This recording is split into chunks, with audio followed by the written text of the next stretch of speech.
কি কি লাগছে? ম্যাট কোট, পেন্টিং জেল, আর এখানে আমি একটা বেস মানে কালার দিয়ে দিয়েছি, আর এখানে হচ্ছে ক্রোম, ঠিক আছে? আর এটা পেন্ট ব্রাশ। এখানে আমি আর্ট করবো পেন্টিং জেল দিয়ে। তারপরে ম্যাট করে নিই, এটাকে আগে ম্যাট করতে হবে, ঠিক আছে? এই ম্যাটটা করে নেবো কালারটার উপরে, দেন এটাকে শুকিয়ে কিন্তু পেন্টিং জেল ইউজ করবো। এটা হচ্ছে রাশিয়ান ম্যাট কোট, ঠিক আছে? এই দেখো ম্যাট হয়ে গেছে। হ্যাঁ, এবার এটা তো আমি একবার ট্রাই করে নিয়েছি। এটাকে তো উঁচু করতে হবে, মানে লাইনটাকে একটু উঁচু করবো, ঠিক আছে? মানে এই পেন্টিং জেলটা এই ফ্ল্যাট থাকলে কিন্তু হবে না, ফ্ল্যাট থাকলে কিন্তু পুরো বসা বসাই লাগবে। আর ক্রোমারটা একটু উঁচু উঁচু হয় যেহেতু, তার জন্য আমি আবার ডবল কোটিং করে দিচ্ছি।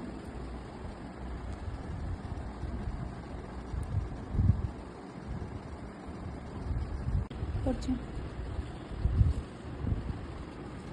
কি ভালো লাগছে কালারটা, এরকম ধুলো করে না ওদের বাইরে ফুটছে। এই জন্য বললাম সিলভারটা দিয়ে দিবি। এরকম চেপে চেপে বসাতে হবে। এবার যদি আমি এই পেন্টিং জেলটা ভালো করে না শুকাতাম না, কি হতো, যখন এরকম করতাম ওটা বেশ বসে যেত, বসে গিয়ে একদম ফ্ল্যাট হয়ে যেত জিনিসটা। এরপরে ঝেড়ে নিতে হবে, দেখেছো? এবার বসে রয়েছে, কি হয়েছে কিন্তু সবাইকে আমি ট্রাই করতে দিয়েছি। কি? এই যে এই দেখো, দেখো এইদিকে দেখাও ক্যামেরা এখানে।